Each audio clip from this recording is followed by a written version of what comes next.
Now let's go over here to our newsmaker line and let's dial up Margo, the empath, and let's find out who she's been talking to.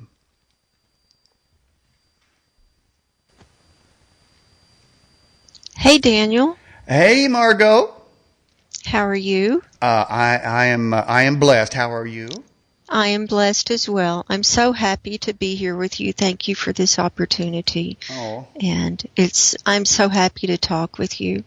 Oh, well, welcome to the show, Margo. Man, thank you. I was looking at the bio that we put up there and for you, and it says you've been on a spiritual quest since your teenage years. And in my ranting points there before the ranting points there, I was telling everybody, we all need to be on a spiritual quest. It doesn't have to be a Margo quest or a Daniel Locke quest, because I'm certainly on one.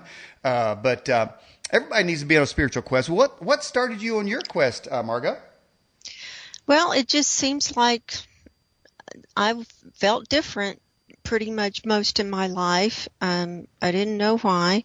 Some of it has to do with my UFO contact and ET contact and stuff, but I've always wanted to find the truth and look deeper beyond just what people were telling me. And I've just, I went down lots of rabbit holes and did a bunch of stuff. And when I was a teenager, I guess a lot of people, they start reading tarot cards and looking at astrology and stuff like that. I went down that path for a while, and then I joined the Rosicrucians when I was in college, and I went down that path for about 8 or 9 years, and I got out of that when I met my Sufi teacher. I had a Sufi teacher for 10 years, and I studied deep meditation and Kundalini yoga with him.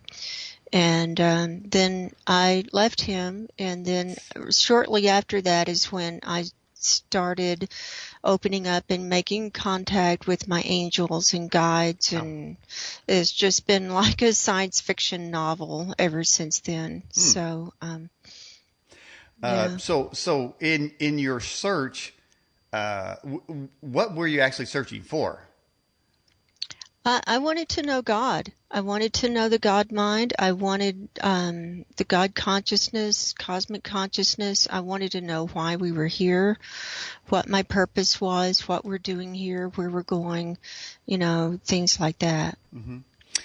Did you, obviously you said you went into a lot of rabbit holes. Did you ever go into the religion rabbit hole? Yeah, I've been in and out of that, and I'm not religious. I'm definitely spiritual, and I'm Christian. And I work directly with Jesus and God and the angels, along with the person star family. I don't think there's a conflict there. I think that there are ETs who are good too, who help out with everything. So I would consider myself a Christian. I'm not a fundamental Christian like a lot of people, because I do believe in hypnosis, obviously, since I'm a hypnotist, and but I think hypnosis is a tool, and you can use it a lot of different ways, and I use it for positive change and techniques to help people get to where they want to go. Well, and I would say that those that are on a sincere spiritual quest would agree with you in that religion. For most spiritual seekers, religion has a negative connotation. It certainly does with me, and religious invokes to me, in my mind, somebody's plan, somebody's belief system that they want you to agree with. I mean, it's sort of like selecting a church. You say, well, I want to go to this church because they believe maybe you maybe speak in tongues, or you may say go to this church here because they don't believe in music. So really, it's not like it's a spiritual thing. It's just like almost like a smorgasbord. Select what belief system that you want to agree with. Now, where churches I have been to where I didn't agree, they told me and politely some of them not so politely said, there's the door. You come in here, you're basically agreeing to whatever we've already said, and you weren't part of the discussion. And I'm saying, hey, I want to be part of the discussion. Who made you the spiritual person in charge? You might be in charge of a building and the mortgage payment, but when it comes to spiritual matters, you better be, I had my go rounds, Margo. Yeah, I have too, and I've been kicked out of some places. And what it comes down to, the problem is religions are based on one person's experience. That's what I found. Like Christianity is supposedly based on Jesus and his teachings, but it's been so perverted and so, mistranslated and different things. A lot of people turn away from traditional Christianity, and all the different religions, and they're all based on one person's experience. And then it's a whole dogma built around that, and it's like, well, this is what we're going to have to believe, but they don't really teach you how to have your own experience, and I'm all about having our own experience. Well, hold on, let me get this in here before I lose this train of thought, there, Margo. Okay. What you said is really profound. It doesn't mean I'm going to sit here and agree with everything you said, but definitely on the things that ring true on my experience that relate, I'm going to call that out right now. And one of them is that, and I'm going to go a little political here, so I don't know which side of the spectrum you're on, but you'll have to take it. But the Democrats in general need people to be on government assistance. They need people really not to even succeed. While one part of the government is talking about how to build America and get jobs and keep companies here, another part of the government is saying, hey, the Russians are out there and you better go run into the hills and come to us and we'll protect you. Now, and the reason I say that in connection, say, with religion is the church, like you said, they don't really give you the tools to be self-sufficient in your spiritual quest. They want you to always need that next Bible study, that next course. That you need to make that next donation. And scripturally wise, it says by the time that you should be teachers, you still have need one teach you. So some people are in that their entire lives, and they never grow in the relation with the spiritual world because they've always been kept at a baby's place, so that they will always have need of those in charge and really not even able to question those in charge. You agree with that, or does that sound right? Absolutely, and it's set up that way. And religion says that you can't contact God on your own. You can't talk to God on your own. You have to go through a priest, or you have to go through a preacher, or you can't read the Bible and interpret it yourself. You have to have the preacher interpret it for you. And just like like you were talking about people being on in the system and on assistance and stuff. Yeah, that's so they can have control.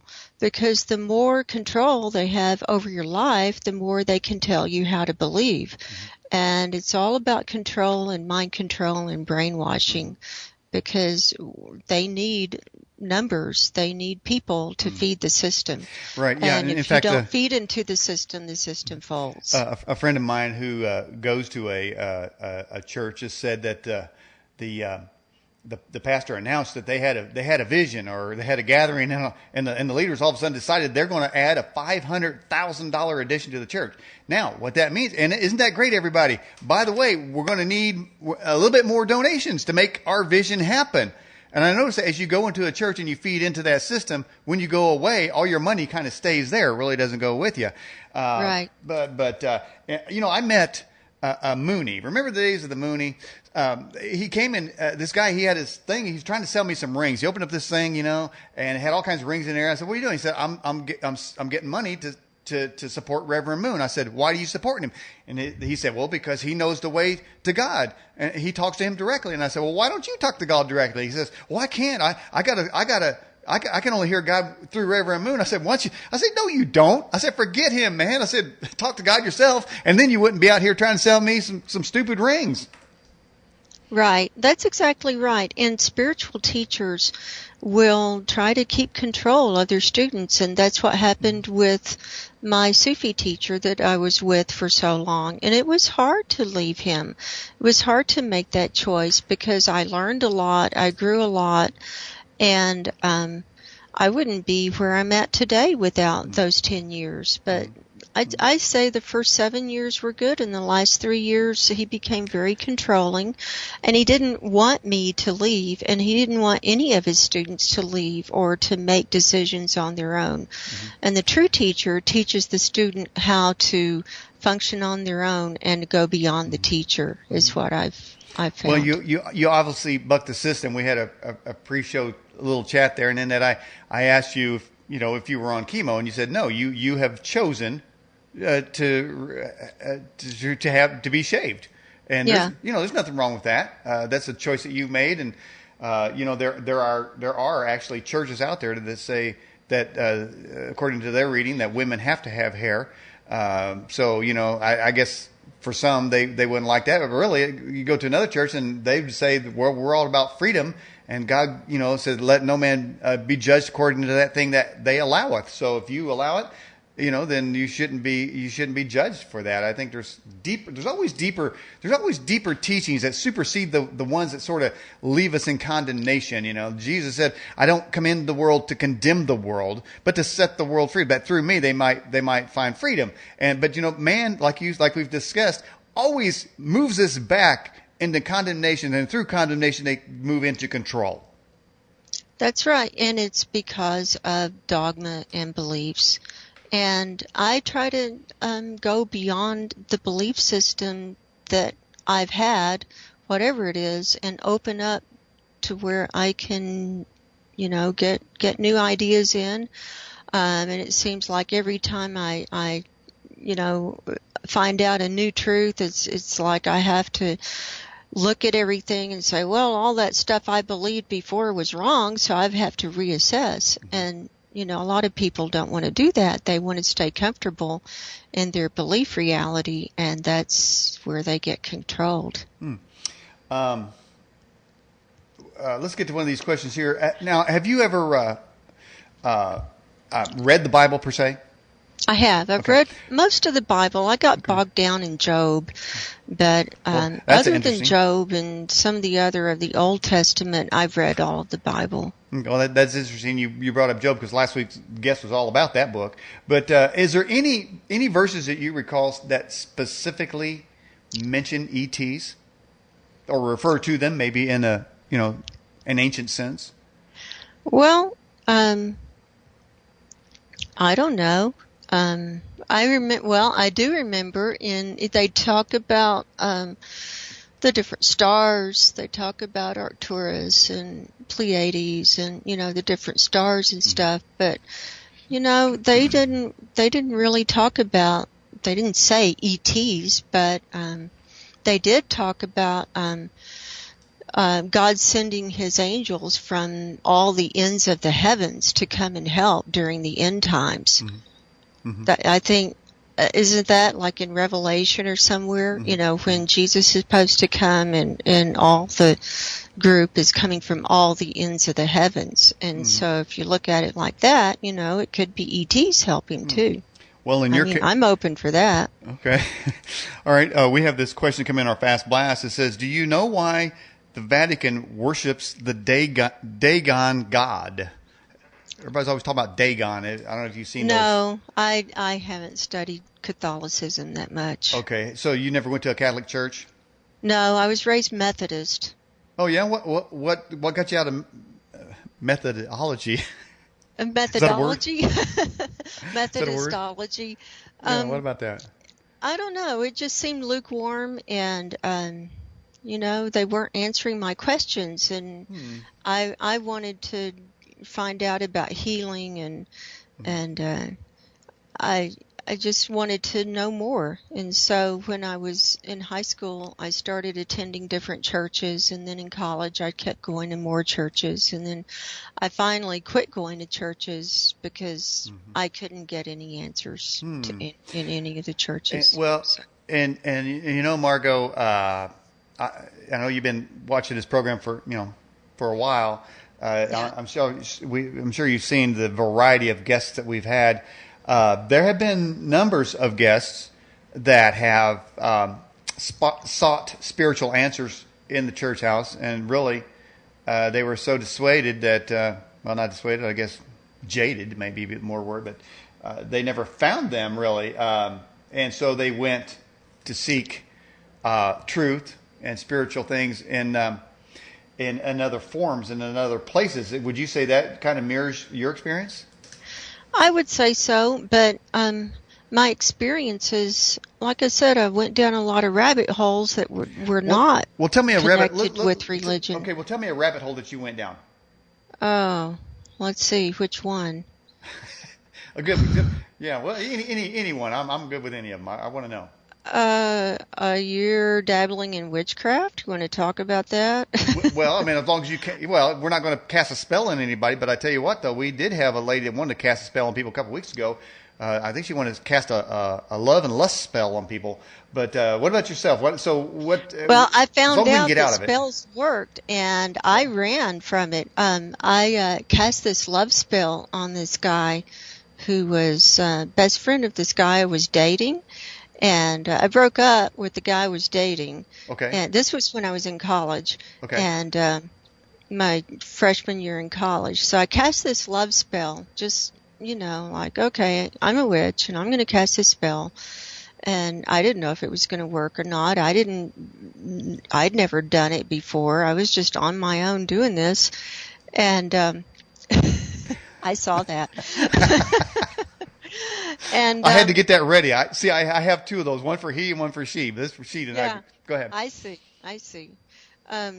So I cast the spell, and then after I broke up with the first guy, then like the following summer, the other guy, the one I cast the spell on, started calling me up and asking me out. I started going out with him, and I was really bored with him. I mean, I didn't really know him that well. He was the best friend of the guy I first dating. And so I didn't know. And so I kept dropping him, but he kept coming back. Mm-hmm. And I couldn't get rid of him. And it took 7 years. 7 years to get rid of him, Daniel. Wow. I know. Boy, just wouldn't stop. Sounds like he's a stalker. I know. But it was my fault. I cast the spell, and then I got into some areas that were kind of questionable, and I would say I was coming under some demonic attack, and so I didn't know what I was dealing with, and so I got out of it. Mm-hmm. And talking about witchcraft, people say, well, Wiccans are good, or there's white magic and black magic, but it's all manipulation. And anytime you're trying to manipulate something for a certain outcome, mm-hmm. it's manipulation. And I don't do that. And I just say prayers. And mm-hmm. I do ask for prayers of protection. I do want that. I do want certain outcomes as far as prayers of protection. But even when I pray, I don't ask for certain things to happen unless it's in my highest good or God's will. And I preface it like that, because if you try to control it, then it's almost like you're limiting God to begin with, because he might have something much greater planned for you than what you're really praying for. Mm-hmm. And you don't know. And so you could be limiting what he has planned for you. And so, you, and also you don't know what's in your highest good. You don't know what he has planned for you. Mm-hmm. And so to say, well, I'm praying for a red Ferrari, it's like, well, good luck with that. Why do you need a red Ferrari? And, that's more from the ego. So, and so that's my philosophy on that too. I let things go and try and let go of control as much as possible let's get back because to, we really don't have control. watching the chat there. It looks like people they perked up when you said that you can limit God by various things, and maybe you want something so much, but God has something better in mind for you. Well, how do you know that? How do you know that what you want isn't? The Bible says itself that God will give you the desires of your heart, but it could be read another way, that He will put the desires in your heart that you desire, rather than give you the desire. So which one would it be in your case? Well, I think it depends on how your heart is aligned. And if your heart's aligned with God and what He has in store for you, then you're open. You're working as a team there rather than just going and saying, "Oh, God, give me this, God, give me that," and whining. And wouldn't that He be didn't want to hear that all the wouldn't time. Wouldn't that prayer then by necessity be not my will but Thy will? Yeah. And so, or you can say, I would like this to happen if it's in your highest will. Mm-hmm. Well, but I leave it open. Well, at some point, though, faith is required. The Bible says without faith, it is impossible to know God. We have to have faith. So therefore, if we're believing for something, Margo, wouldn't we not necessarily have to have faith in that what we request? It says, make your request be made known unto God, and the God of peace shall, keep your hearts and minds through Christ Jesus. It says, I may have just put two scriptures together there, but it does say, let your request be made known unto God. But somebody might fish that scripture. And then you want to believe for it to happen. Mm-hmm. Yeah. And then you have to have faith. You're absolutely right. So how do you apply faith? You just have to let it go. Mm-hmm. How do you apply faith in your situation? Which situation? When you're believing for something, when you want something. Obviously you were wanting a boyfriend, but you ended up getting a stalker. So, well, but I was casting a spell. I wasn't praying. Okay, that's true. That was a different situation. Okay, so spells do work. How do people know if they're under a spell? Well, if thoughts are coming in and they're not able to control themselves, not able to control their thoughts, you don't know where it's coming from. You feel an urge to go do something just out of the blue, and then you might meet up with someone, and it's like you just never know. Mm-hmm. Just never know. You have to be discerning. Yeah. Okay. So, all right. So, where do you get that discernment? Well, you have to become quiet and go within and ask for Jesus and God and the Holy Spirit to give you discernment. Mm-hmm. Mm-hmm. But learning to quiet your mind, and that's hard for a lot of people to do because they're so plugged in. Well, that is true. Now, as those on the program know, and you probably know from listening, that I do yoga. I do yoga for fitness purposes only. Mm-hmm. For many Christians, they consider it occultic. And for some that are looking for occultism or want to connect it with occultism, then perhaps they could. But anything really could be connected to occultism if you want it. For instance, the logo on my Starbucks cup, I'm sure somebody would, some witch somewhere probably uses that for an incantation. Well, I just use it to hold my coffee. It's kind of like my hat. I've had it for years, and but I have never conjured anything with that cup, nor would I ever conjure anything by doing yoga. But now you just said earlier that you get involved with Kundalini, and that's a code word for a lot of Christians, Margo. And the Kundalini sounds like the demonic realm. What are you doing with that? Well, I found that the Kundalini is the life force, and it's everywhere. It's all the way through nature, and I think Christians who say that it's evil and everything don't really understand what it is and haven't really studied it. I just put a picture up of me doing the plow pose. Good shot. Yeah. Yeah. And, and it keeps my body limber. And today, as a matter of fact, I was playing basketball with 20 somethings, and they are just unbelievably in awe, and I don't mean it to be that way, but it meant, dude, how old are you? And I said, well, I'm 57, man. I said, dang, man, how do you play out here? And I said, well, I do yoga. And so it's strictly for me, it's a strict matter of health and staying fit. And but for others, though, they say, well, you shouldn't do that. But I notice that the people that say that are dogmatic about that, you're always conjuring, or say, you conjure Kundalini demons, are pretty much unfit people themselves. A lot of them, Right. they need to, you can look at them clearly, see they need to exercise, So, Right. I can separate the two. I think anything can be attached to dark forces if that's your intention.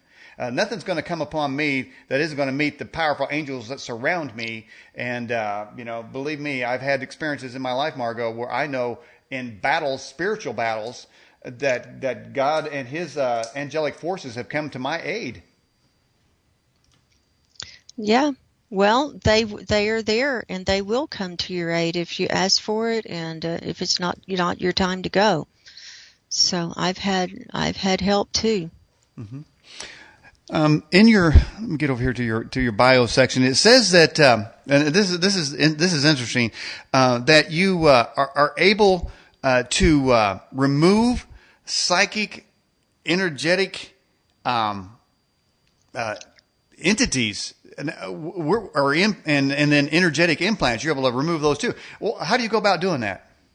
Well, I go into a trance state with the person, and I go so I can empath with them, and I look into their body and can see energetically what's going on, and then I just remove them, or the angels will remove them, and I have a little surgical team of angels who help me with these things. You there? Yeah. Can you hear me? Yeah. And well, you said surgical team, and I thought, wow, I've never heard that before. You got a surgical strike force. Yeah, yeah. And Okay. they're always there with me helping. They're little, and they just fly around the person as I'm seeing the implants. They're just helping and cutting things out and sewing things up, and giving them antibiotics or IVs or pain medication and stuff like that as they need it, because you can have some residual side effects when you get your energy moved around and get the bad stuff taken out. But a lot of times people are attached to entities. The implants are also attached to entities of the dark side, demonic things that I have to take care of too. And so I use spiritual warfare and teach the person spiritual warfare if they're agreeable to it and of the belief system that they don't think I'm full of crap. Sometimes people do, and they'll say, oh, I don't believe that. And it's like, okay, I think we're done. So, because if it's not in your belief system, it's not going to work, So, I've had to learn a lot of spiritual warfare and develop my own techniques.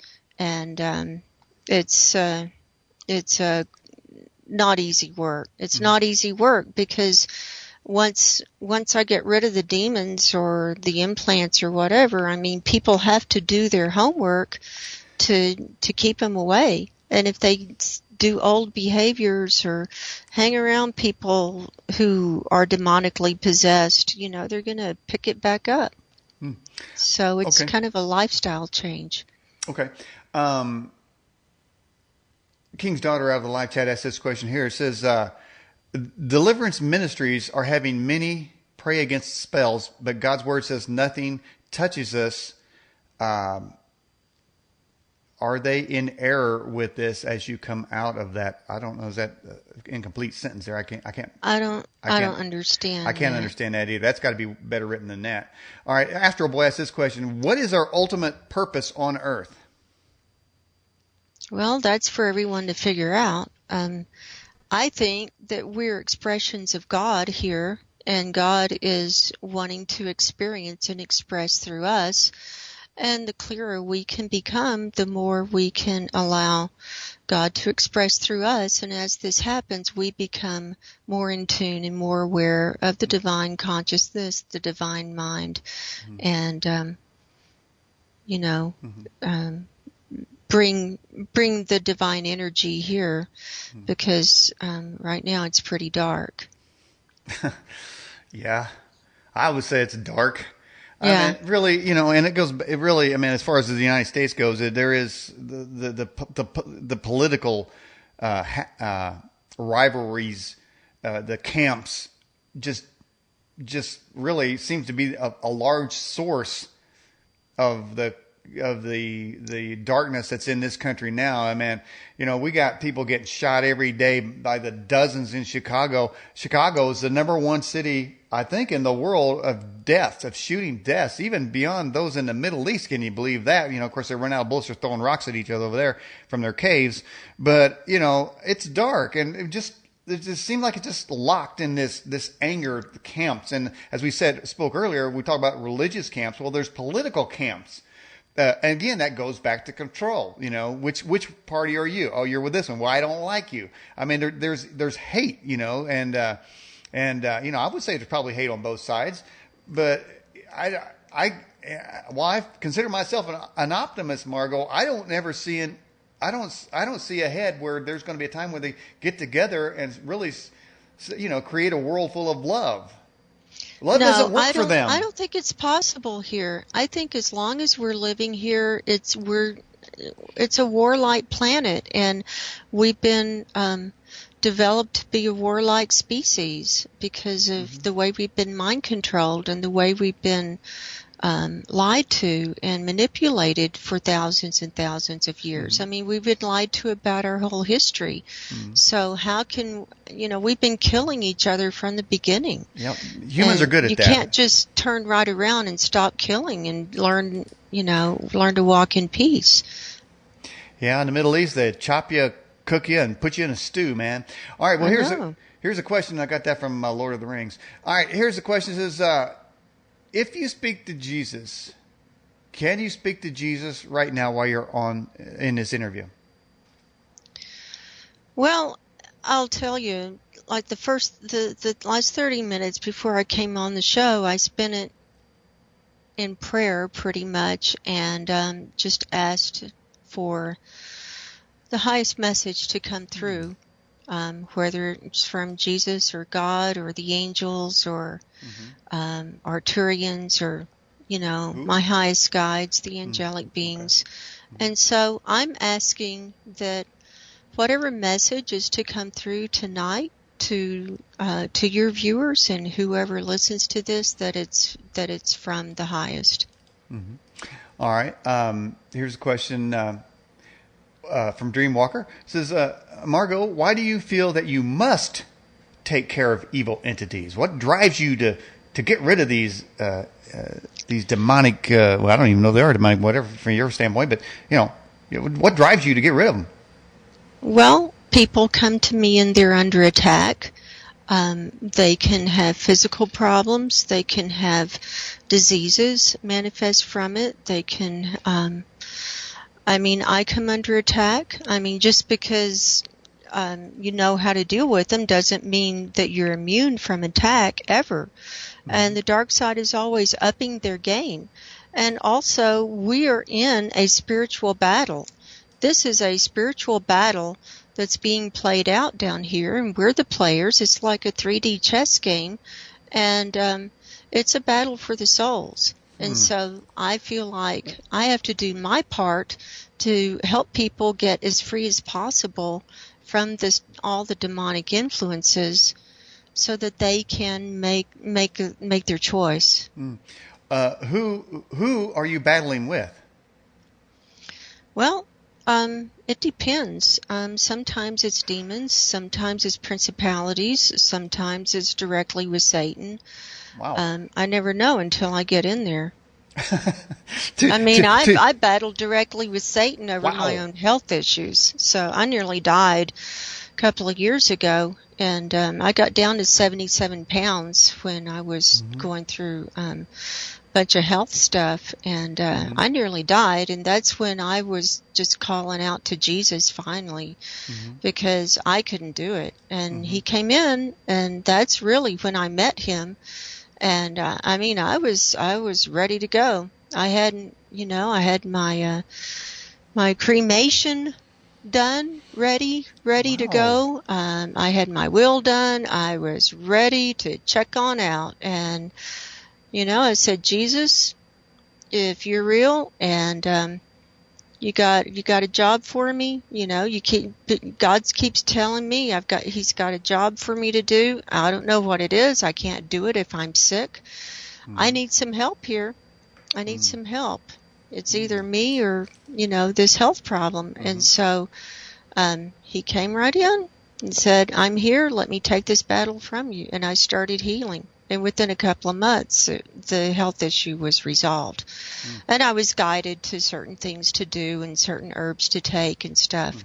But so I know what I was up against, and I saw it with my own eyes, and I went through it, and they nearly got me. And so that's one reason I am so adamant about doing this work. Wow. There have been a number of testimonies. I mean, in church we would call what you just said a testimony, of people that come to that place where there is nobody else to help them. And I've heard that direct question before on this program where people say, God, if you're real, now's the time to show yourself real. And for a lot of people that have said that seems to be when they see God actually work. And there may be something by crying out to God in that point where we say, I can't do it.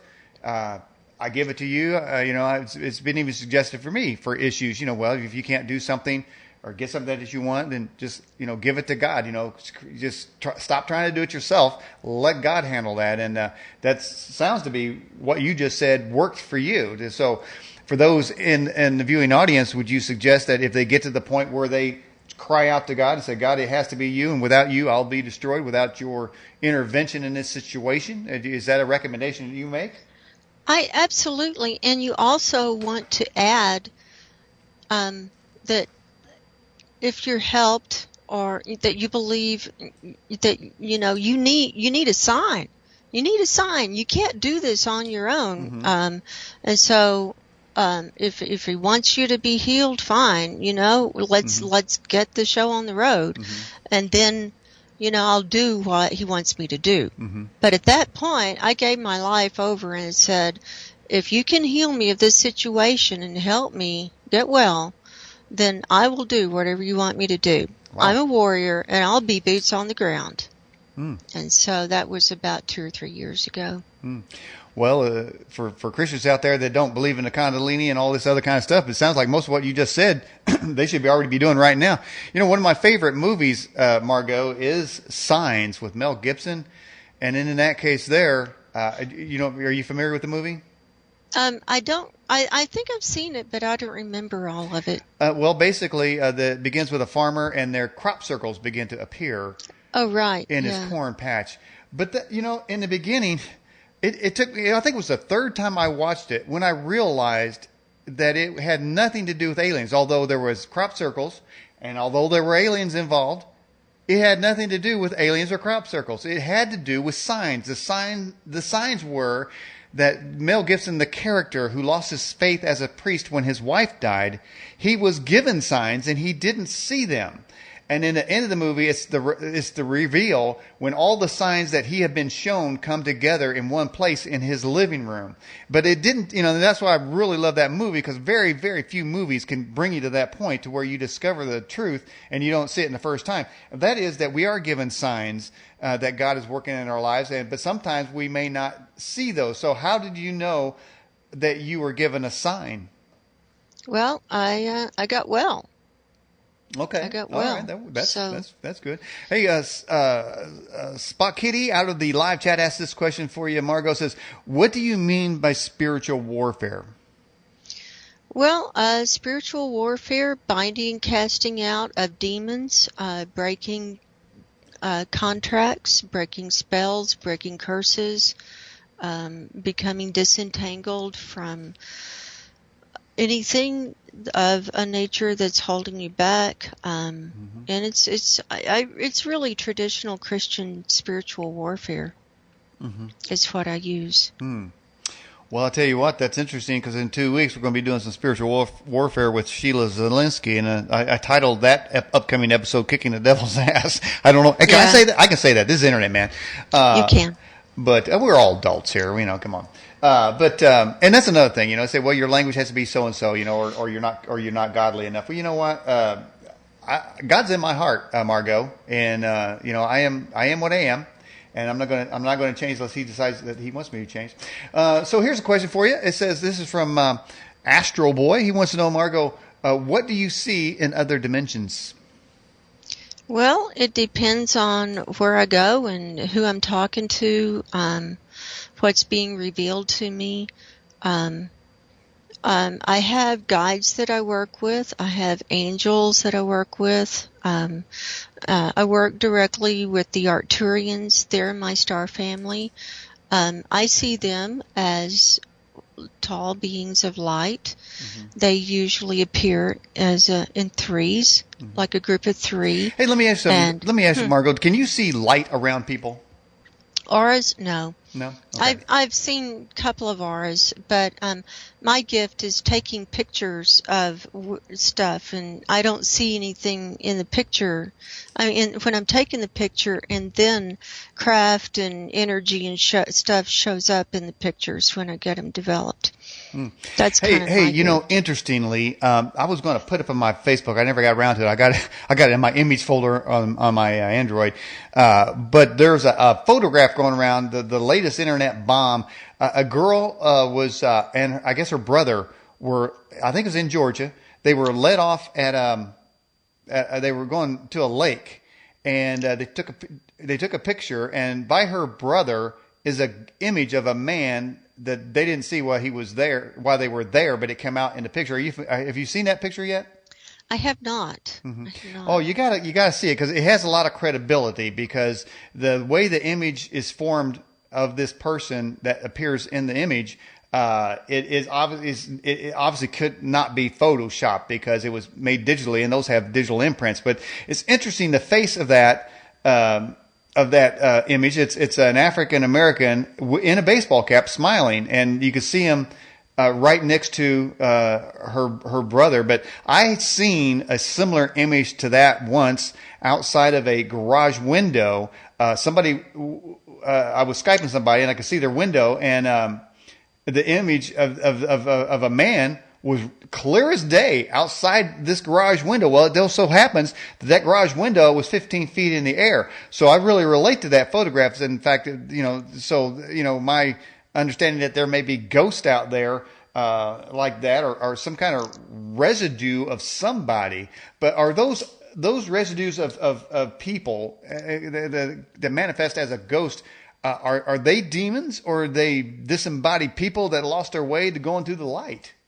Well, a lot of them are trapped in the astral realm, or they didn't want to leave the earth plane. I lived in a haunted house for about 1.5 years in Pennsylvania, and it was what was going always on in there? entertaining. What was going on in there? Oh, you name it. And in fact, the owner, the ghost manifested to the owner and some of his family, and you'd see the ghost like walking through the wall.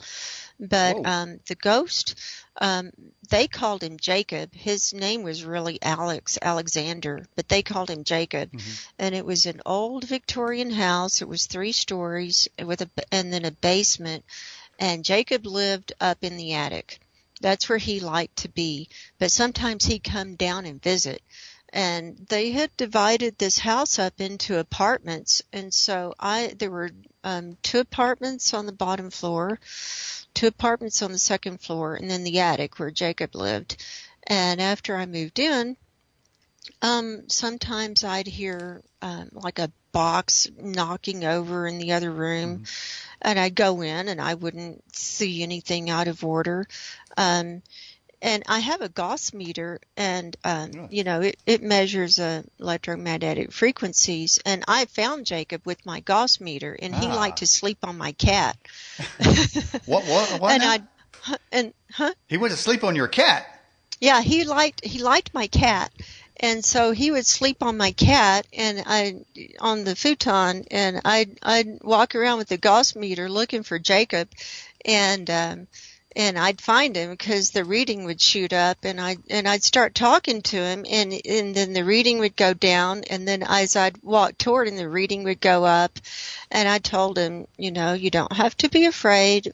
We can be friends. I'm not afraid of you, and he basically was there to protect the property.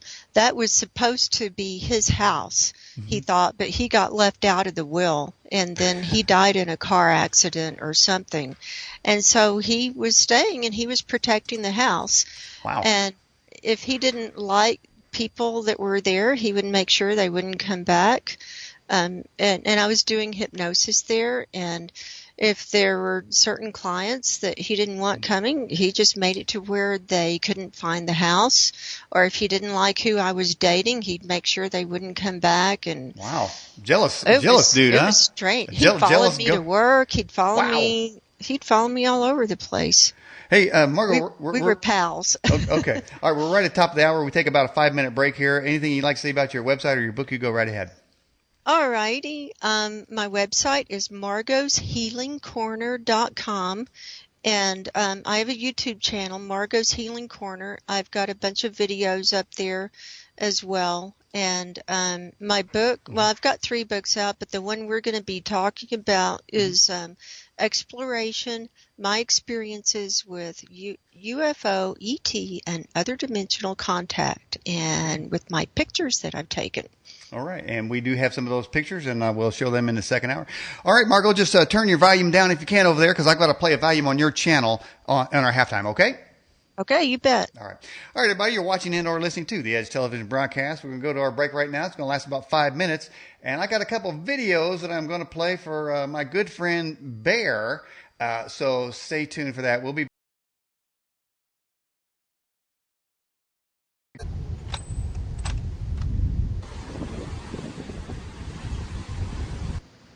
And welcome back to the Edge Television broadcast. Well, that's a violent video right there, but it's a lot of fun, man. I that came across my Facebook, and it's cracked me up, so I had to play it. All right, everybody, we have on our newsmaker line Margo, and we're going to be talking with her this second hour about her contacts and other dimensions. We have some of her pictures that we'll put in our background, and so let's go back to our newsmaker line and bring her back. Margo, are you there? Yes, I am, Daniel. Well, welcome back to the program, Margo. Thank you. I don't know what that violent video had to do with the show, but I just a little Well, sick. it looked like he was demonically possessed. Well, that's it. I mean, you know, and yeah, he scoped somebody and he just shoot him. So really, I mean, we're gonna have to do some spiritual warfare. And old Chuck Norris, you know, Chuck Norris is so strong that when he does a push-up, he doesn't move. He pushes the earth down. So, I mean, that's how strong he is. Well, Margo, listen, you've contacted people, but and you mentioned guides and the other people up there. What does a guide look like? Is it a ghost or what is it? Well, I see him in my mind's eye, kind of when I'm in a meditative trance state, and when I contact them. Different guides, they look like people. I mean, different ones look different. I mean, angels look like angels to me. And one of my first guide that I ever had was Ming Fu, and he was a Chinese master, and he gave me his teachings in a 5 or 6 week period, and I've published those called Teachings of Ming Fu.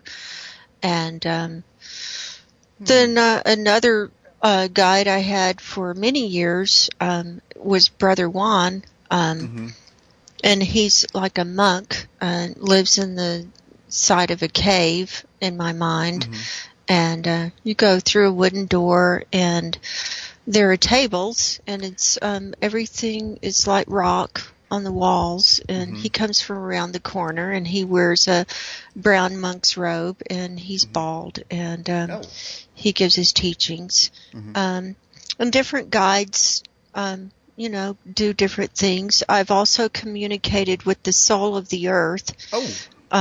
called I call her the Great One, and back in 2008 and 2009, I got in 16 specific messages with Brother Juan and the Great One about ascension and how it's going to happen, and I published those. Hang on, you kind of reminded me of Big Trouble in Little China with Kurt Russell, because in that movie there's a guy named David Lopan, and he was always conjuring down in there, but at some point they had to go with Egg Shin to the bowels of the earth, where the earth was kind of alive down there. Well, the way I see the Great One, I go into this big mountain and go down this tunnel, and it opens up into this big chamber, and it's just this big light that's folding in upon itself with different colors, and it's over in the corner, and then you sit down and you talk, and the Great One talks, and you talk back and forth, and the Great One is alive. Mother Earth is alive and is not happy about what's going on here, and she's getting ready to go. Well, I got to tell Mark Levin, who keeps calling himself the Great One. He calls himself the Great One. I got to tell him he ain't it. But no, he's not. Somebody else asked about that. Well, for one, let's get this question here. Have you ever talked to a female angel? Yeah. My angel, the first angel I ever met was my angel, Marie. She's a female angel. Mm-hmm. Now, she's not transvestite or anything, is she? No. I don't believe that the Bible doesn't mention anything about a female angel. It seems to be sort of extra biblical in the nature that they even exist. Well, a lot of stuff in the Bible is it's geared towards the male-dominated society. So there's just the patriarchal society, and it's just how it is. Mm-hmm. All right. So what about the soul of the earth? What does that look like? Well, she's a big light that folds in upon itself. Changes colors. It can be yellow. I see yellow, blue, green, orange, and it folds in upon itself. And it showed up recently in one of the sessions that I was doing with someone, and she did a healing with the guy, and to help him attune to her, and removed a portal from his solar plexus. So yeah, she was actually there in the healing. She's very wise. Oh, very wise. Very wise. Yeah. Okay. Question from MR2U2 says, do the spirit guides simply come to answer questions, or do they come unsolicited to instruct or direct you? I go into trance for a specific reason, to ask for direction or to ask to be guided. Sometimes they do come, like if there's like a huge message, or I'll get an inclination, or I'll get like a feeling I need to go into trance and see if something is there. But sometimes they come unsolicited. Ming Fu, now, when I met Ming Fu, that was interesting. I felt him around me for 3 days before I ever met him. And I actually felt his presence. He was like sitting in the driver's seat of my car for 3 days. And I'm like, now, wait a minute. okay, Now, someone's watching. He's not another entity messing with your love life, was he? No. He didn't have designs on you or anything? No. Well, I mean, the ghost, you said in the first hour that the ghost was jealous that you had a boyfriend. The ghost didn't want anyone around. And then before that, you had a 7-year stalker. Well, yeah, from the spell that I cast. So you got to be careful. Got to be careful out there. But and then after 3 days, after Ming Fu was around me and I was used to his energy, then my angel introduced me to Ming Fu, and they all have a different energy and a different energy signature. And a lot of my clients, they say, well, one of my things I want to do, or that they want to do, is they want to be able to get in contact with their guides. And so I tell them, it's not that easy, but you can do it. And once I remove implants and get them all cleaned up and everything, it's a lot easier than if With your they've crew. got a bunch of gunk on them. Right, Margo, and your crew. Yeah, my crew. Your spiritual warfare crew. And it really is a whole crew. And so once I get them cleared up, and that usually takes about 3 sessions because it has to come out in layers. If you try and do it all at once, it takes too long, and then it's the person needs time to recover between sessions too. But then when I work with them to contact their guides, I teach them also about testing of the spirits, and this is real important for people. Like if they're wanting to contact their guides and stuff, and if they do see something, you want to test the spirit.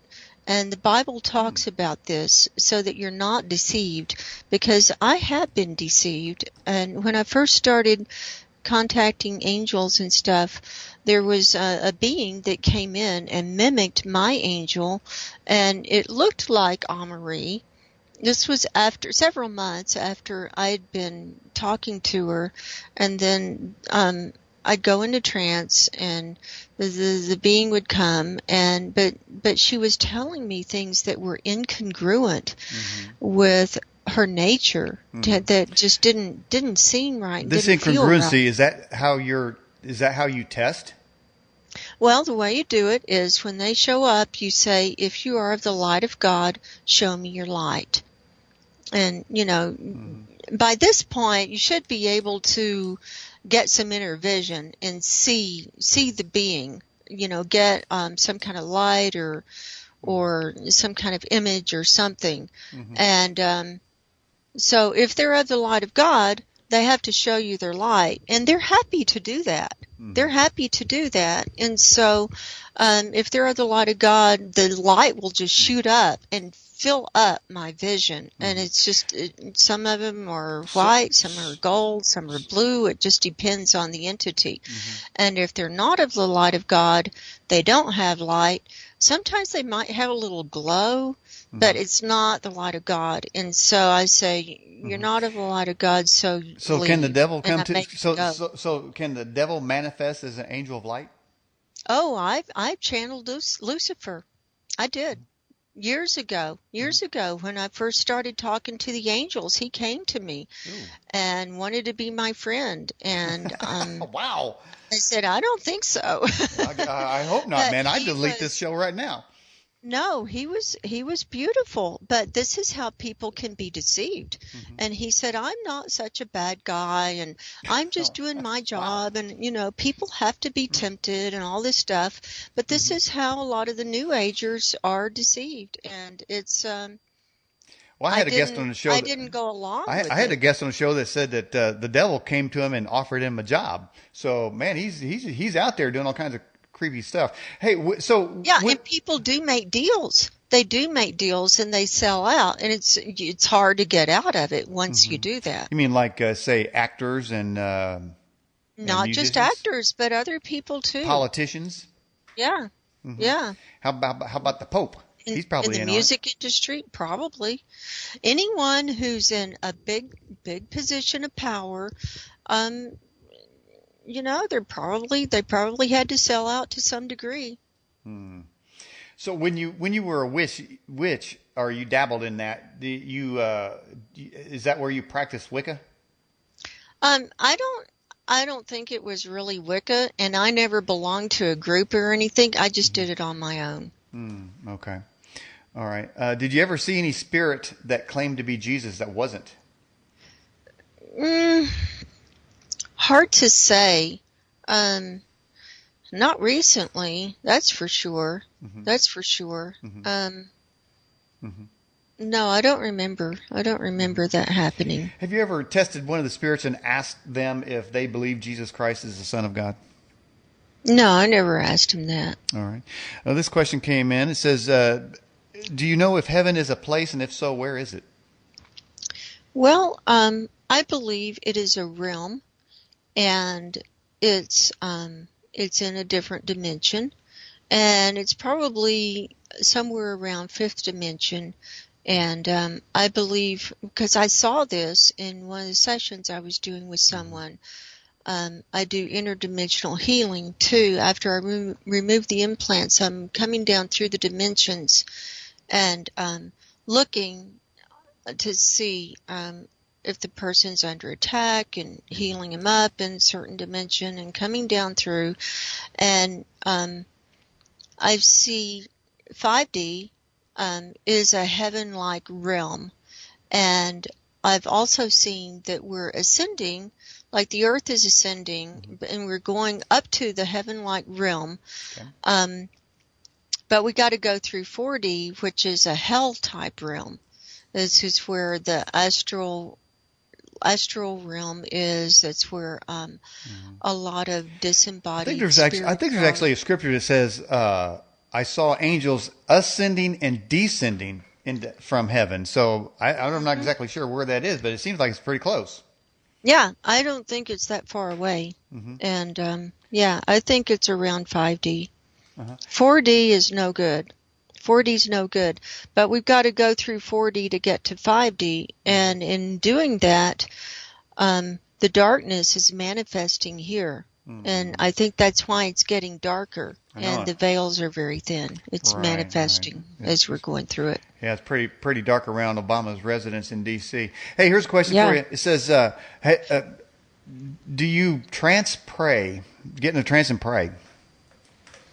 Well, sometimes I just pray while I'm cooking. Sometimes I just pray while I'm walking around. Okay, well, that's while nothing I'm wrong driving. with that. That sounds like a lot of people do that. I pray while I drive a lot of times.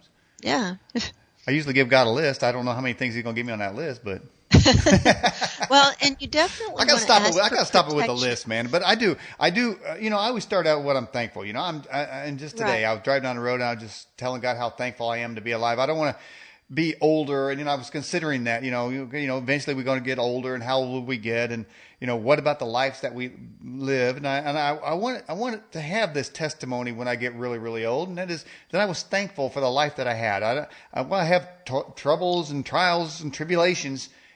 You know what? If I was dead, I wouldn't have any of those things. So I'm really kind of glad I have them. Yeah, there you go.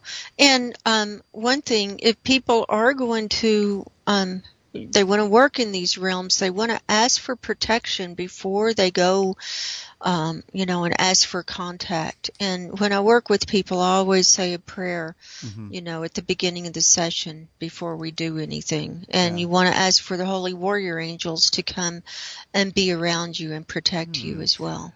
It's interesting you how you've mixed spiritual warfare, which sounds totally Christian in content and structure, with some of the other things that, say, a traditional Christian would say you're dabbling in the dark arts, and therefore you got your own, you got devils or something. So I mean, how do you square those two? Well, I'm outside the box. I don't fit anywhere, Daniel, and I've had to come to grips with that. I've tried to fit in. But I don't fit in anywhere. Well, I try not to. I try not to. So there's nothing wrong with that. I've tried the best I could in different places, but I never fit in because I've had all these weird experiences, and they happen for a reason. And I don't think we have to limit ourselves to certain belief system. That's the lesson of Rudolph the Red-Nosed Reindeer. There's the land of unwanted toys, and in that land there's a choo-choo train with square wheels and various other toys that just, that nobody wanted, and it was just so sad. But, the misfits. Misfits, So I guess you could, but I think, I think there's a scripture that says if the world loves you, that's not necessarily a good thing. And most of us try to spend our life to make the world love us. And the way that the thing that the world says you can prove that you love us is by being one of us and do what we say. Yeah, but it also says if you're a friend of the world, you're not really following God's way, Jesus' path. It says you're enemy of God. Because the dark side's ruling here.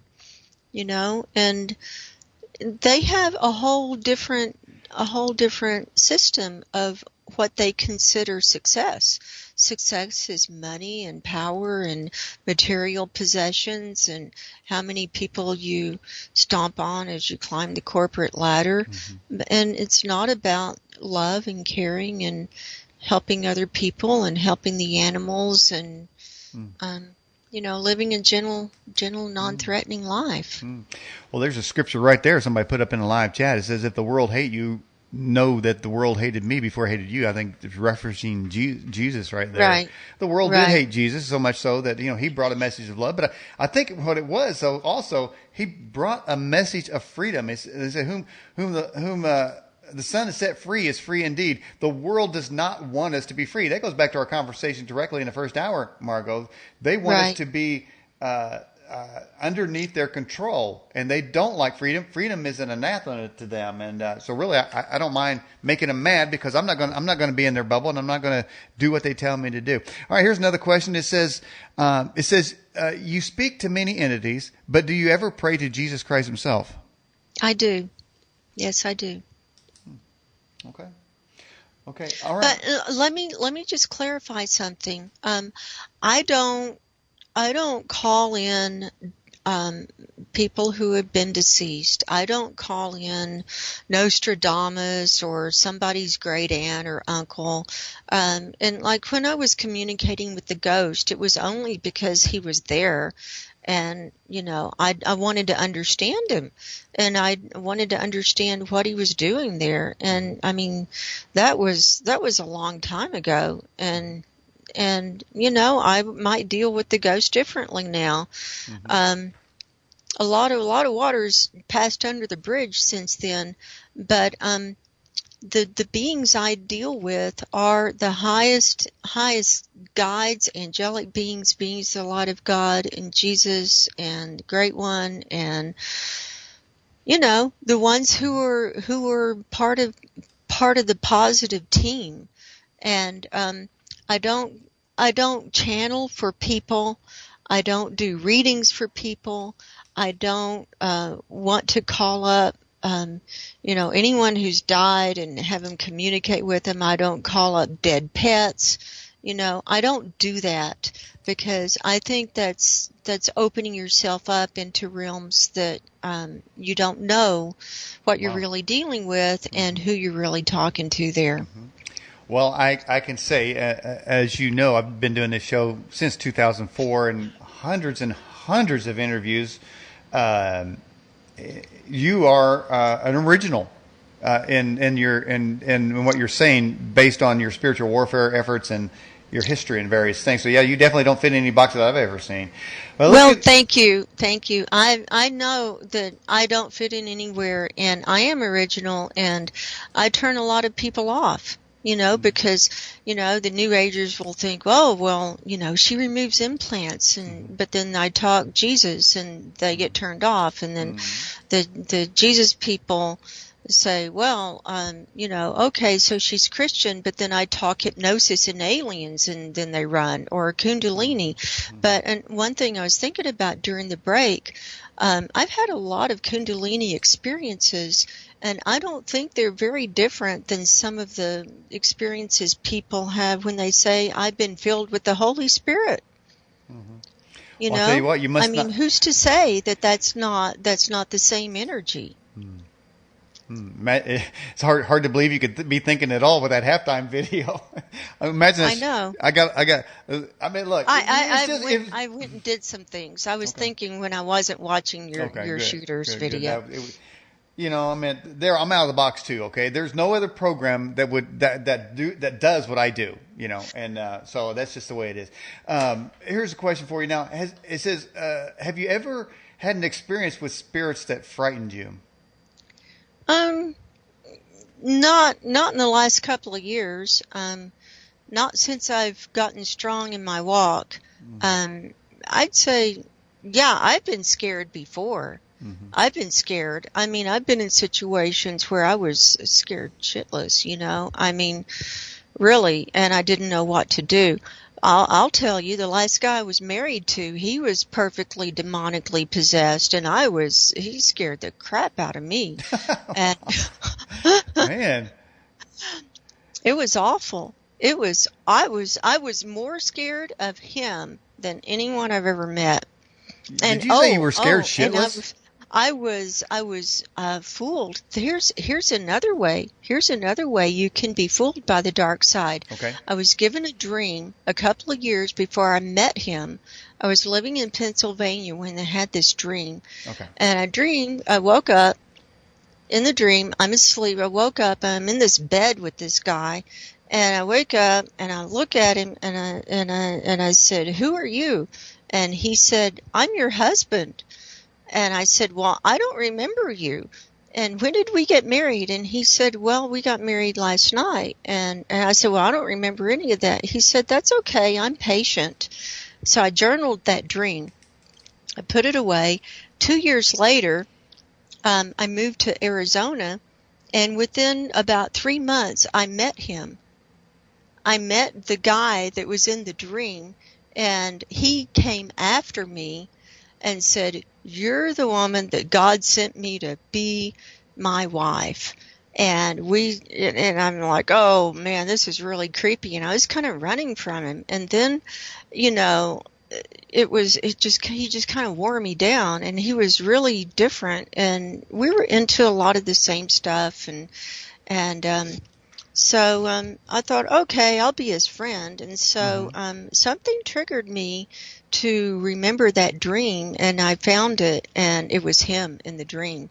And I married him within 6 weeks after meeting him, because I threw away all of my logical thought processes, thinking, "Oh, I had this dream. It's all cosmic. It's all preordained. It's all divine and everything." But I realized later that it was the dark side setting me up. And after we got married, I found out that he had a rap sheet a mile long, and that he had tried to kill his first wife, and I don't know what all. And I got away from him, but I had to leave. And I literally snuck, and I had to live, pretty much go off the system, off the radar for a long time. And anyway, I'm back.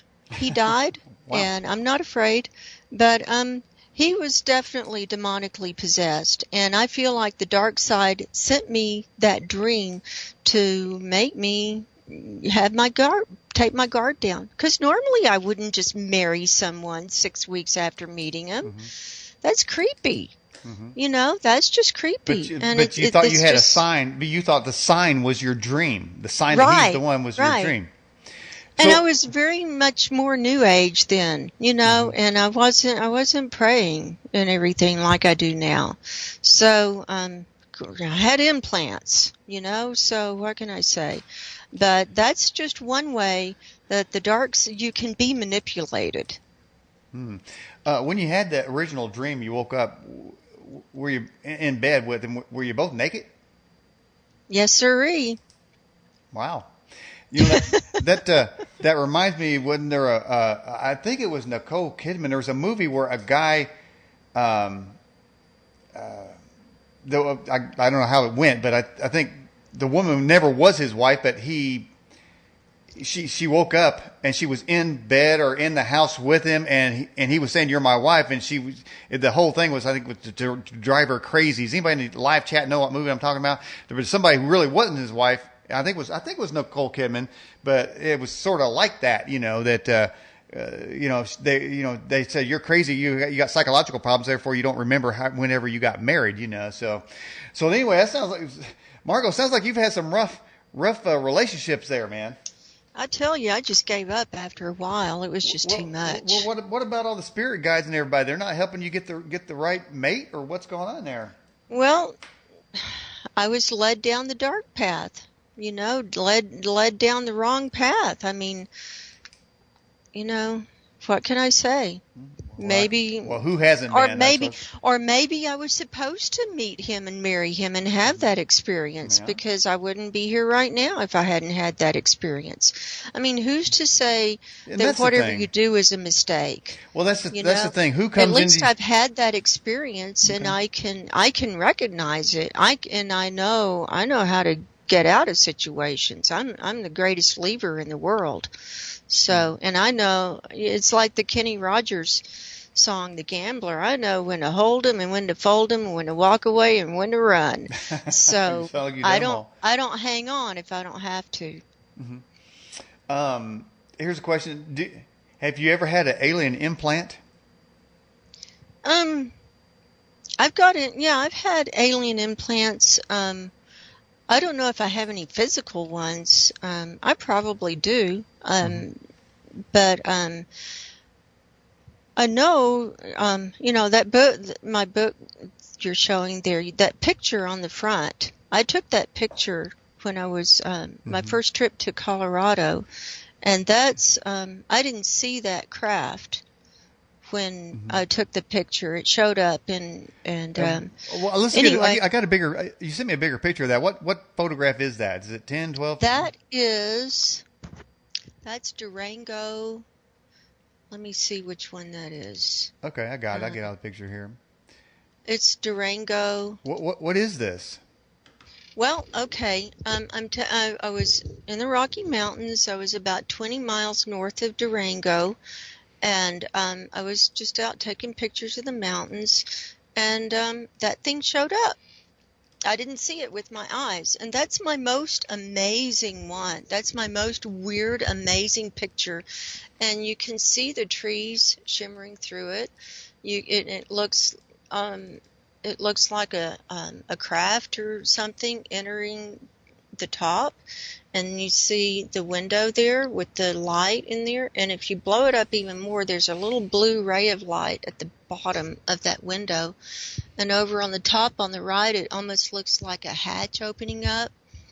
And I met Richard Hoagland, and he saw that picture, and he said that looks like pictures that NASA has of bases on the dark side of the moon and on Mars, and he said it's the real deal. Mm-hmm. Have you ever seen Bigfoot out there? No, I never saw Bigfoot. Do you think Bigfoot exists? Oh, yeah. Mm-hmm. I mean, wouldn't this be a type of craft that he'd be driving in? Maybe. I don't know. Maybe he doesn't need a craft. Maybe he can just beam in and out. Mm-hmm. Well, anyway, back to talking about alien implants. When I moved to the Denver area, I connected with a hypnotist who regressed me several different times, and she regressed me to the Durango when I took the Durango picture, and I was taken up on ship, and it was the Arcturians, and they actually implanted me. Hold on for a second. Did you say Arcturians? Mm-hmm. Last week, Bill Paxton died, and he's in one of my favorite movies, Aliens. And in that movie, they're discussing that they dropped off at the planet to visit the Arcturians, and the guy that I guess he had sex with the Arcturians, but he wasn't sure whether it was a male Arcturian or a female Arcturian. Is that how would they even know about that? Well, I think his Arcturians are different than mine. My Arcturians are beings of light. Okay.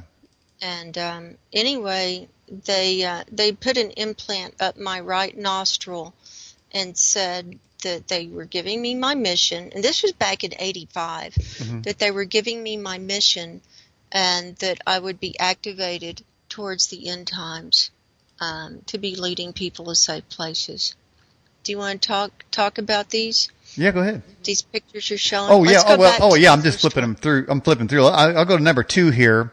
What do we got? No, go to the first one. Oh, okay. No, go to number 1. Okay. I think I got a 12 here. Yeah. Okay.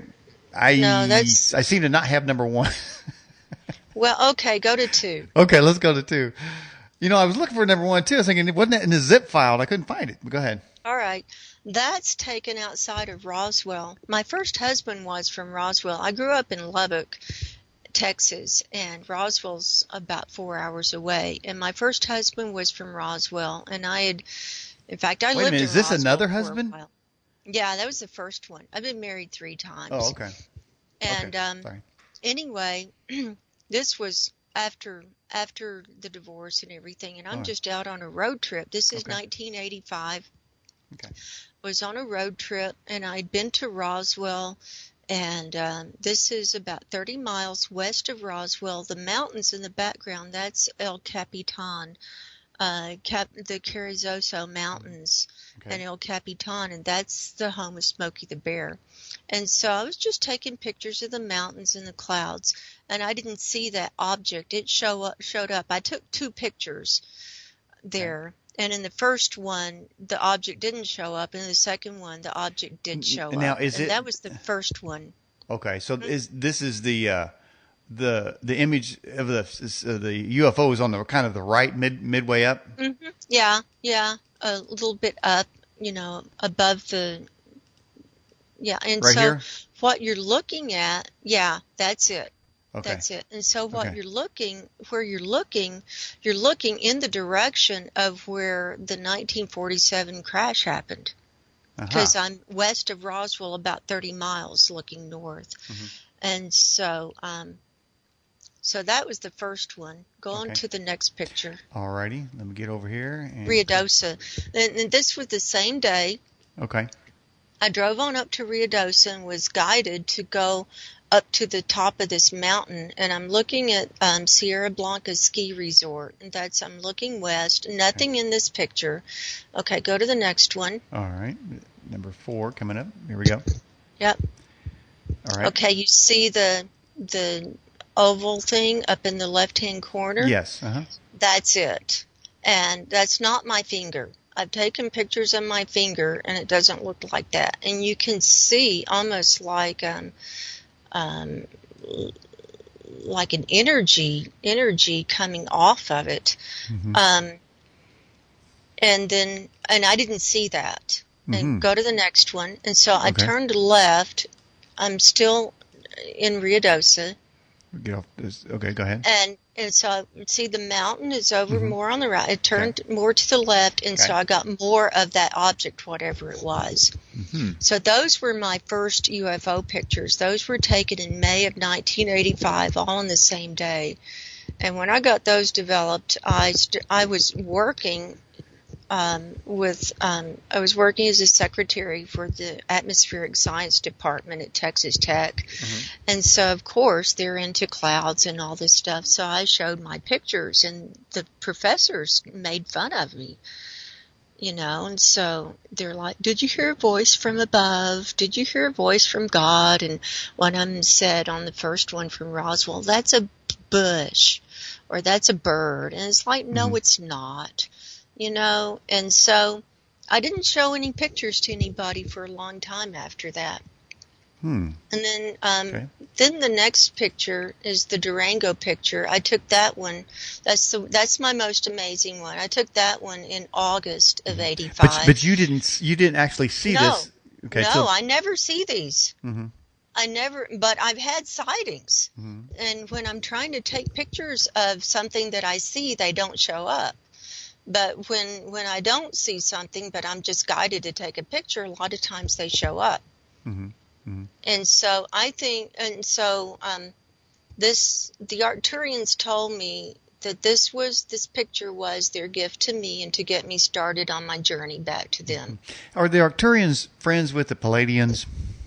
Yeah. They are? Okay. Yeah. Okay. Yeah. Okay. They are. All right. What we got here? Number 8. Okay, this was in Littleton, Colorado, which is a suburb of Denver, and I was taking a picture of that chemtrail. See the chemtrail coming down? Because what I actually saw was an inverse chemtrail, a black chemtrail that was going towards the ground. Mm-hmm. Yeah. And then the black chemtrail didn't show up. And this is near the Martin Marietta facility, which is now Lockheed Martin Marietta. I was actually dating a rocket scientist who worked there. Uh-huh. Okay, next picture. So nothing in that one. Next Okay. picture. All right. Here we go. Okay. Same area. I'm still trying to get that chemtrail, but look what shows up in the upper left-hand corner. Look at that little disc. Mm-hmm. See? Mm-hmm. And the next picture is a blow-up of that one. This is in Littleton, Colorado. This was around 1994, 95. Mm-hmm. There you go. Mm-hmm. Look at that. And that was right over the Martin Marietta facility. Mm-hmm. Wow. Hey, there's And a he guy. was I think working on there's the somebody. Cassini mission. There's a guy in the live chat named Cleet. I think he wants a date with you right now. Well, I'm not looking at the live chat, Okay. so what's he saying?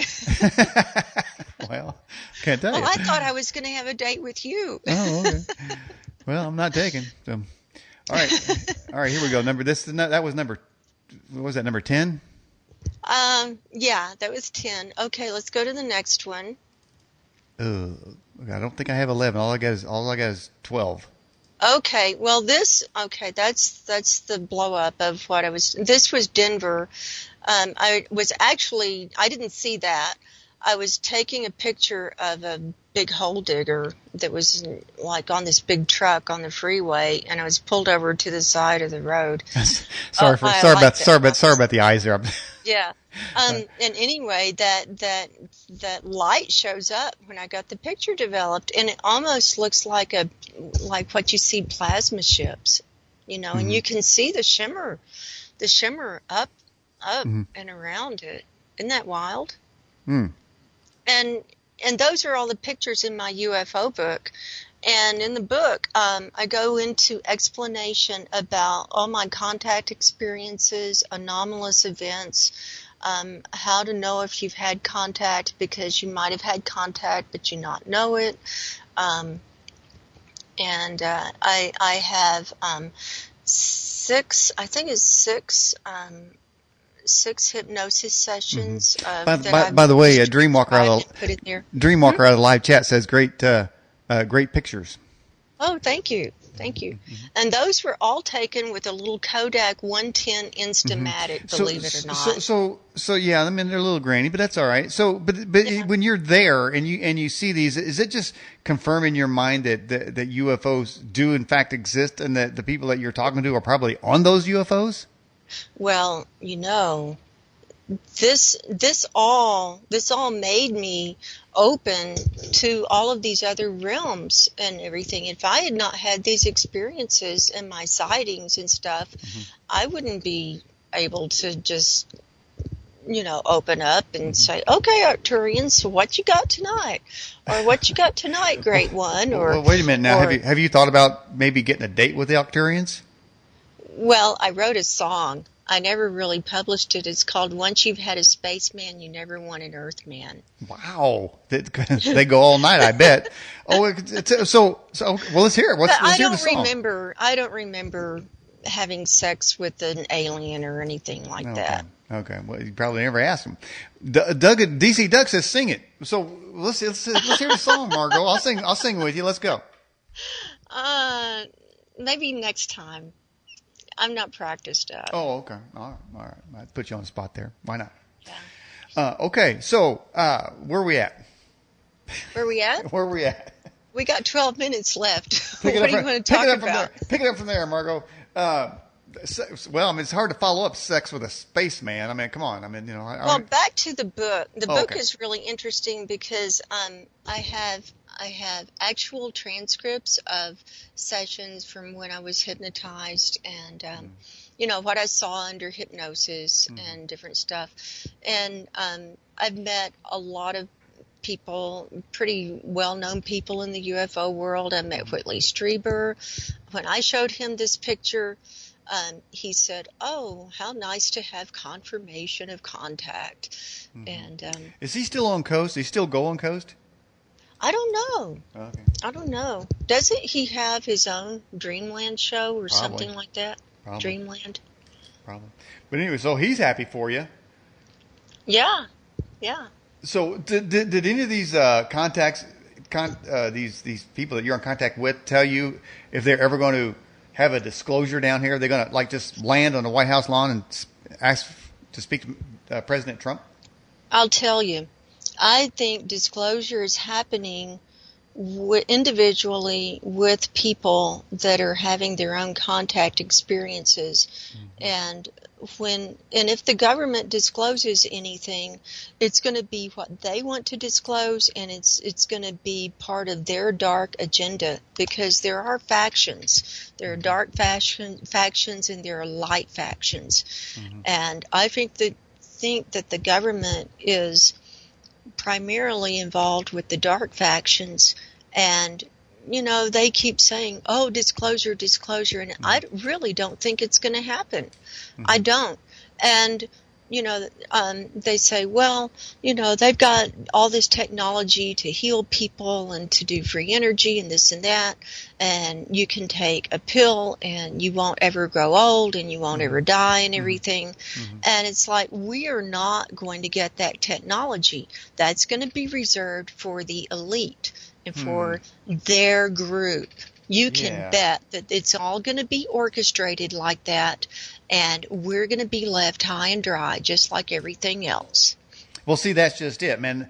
The government has underground cities fully stocked with stuff. When it all comes down, they're going down there, and they're going to have a great old time down there and leave the rest of us up here to fight it out. Would you want to be down there with them?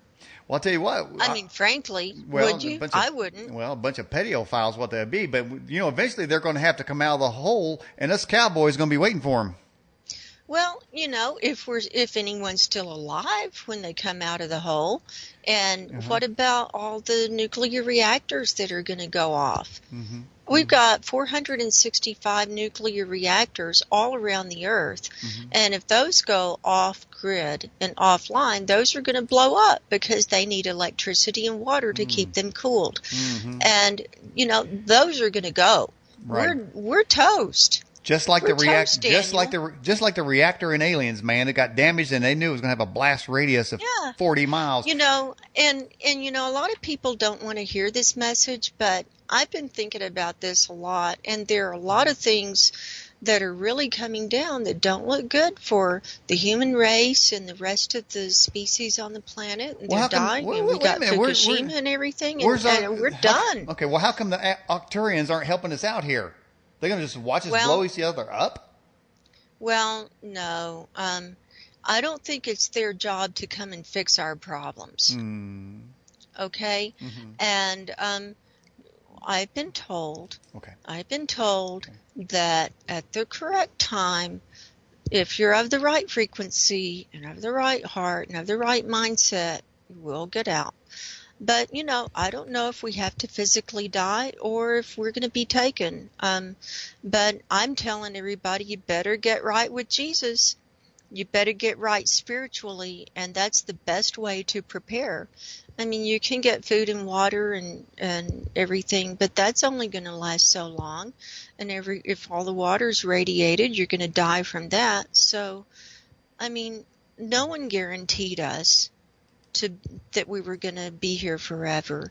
And we're very egotistical to think that we're the most important species in the whole universe. Well, I think we are. I think we're something, humans. We're made in the image of God, and I don't think that the Arcturians are. I'm not sure whose image they're made out of. But, there are beings who are here to assist and who will assist at the correct time, but it's not time. And I think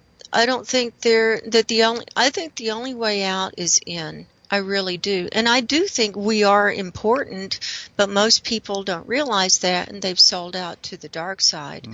And, you look at the egos, you look at people's focus, you look at, we're killing each other. Look at the political realm. It doesn't mean anything. It's all unimportant. When you talk about all of existence going away because of Fukushima or because we're going off the grid or whatever, political issues are just, it's nonsense.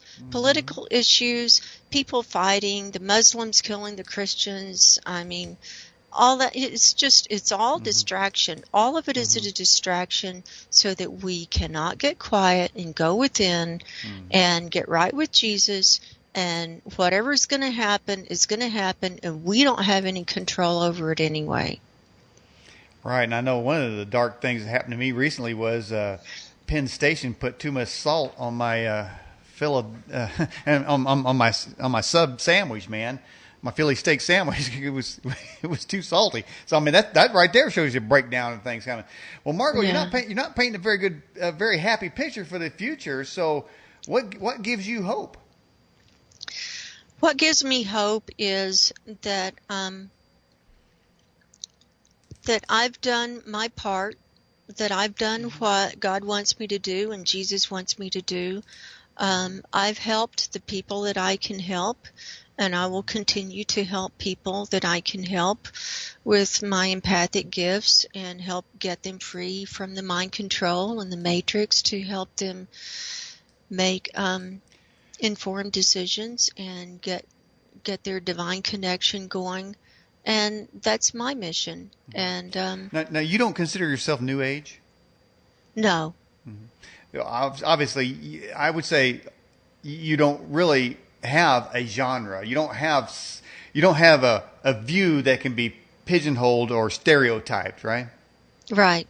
Because I would imagine that some of the things you said earlier, for some, they may construe those as a New Agey.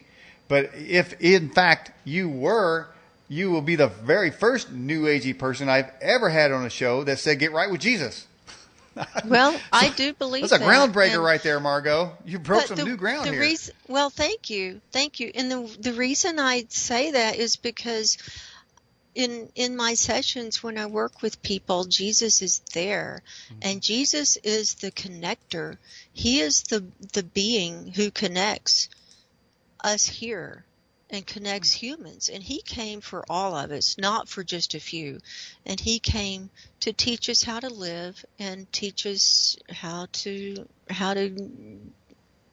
be one, and how to be love and peace and all of that. Okay. And without Jesus, the puzzle is incomplete, and it was incomplete for me. And so, a lot of people don't realize that Jesus really is here, and they can have their own personal experience with him, and they need to do that. And it doesn't have to be through a church. It doesn't have to be through a religion. It doesn't have to be through a person. You can do it on your own, and it's real important. It's real important because this is a battle of the souls, and I do believe we are in end times, and Satan is grabbing all that he can.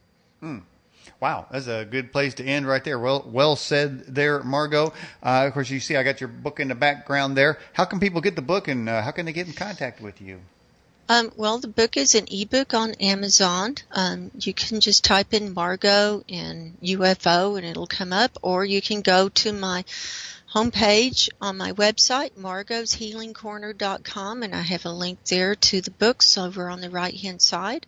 And people can contact me through my website. I have contact forms there. And then my YouTube channel, too. Okay. Margo, thank you so much for coming on our broadcast tonight. Thank you, Daniel. I've really enjoyed it. Okay. Stay safe out there in Reno. Thank you. Okay, bye-bye.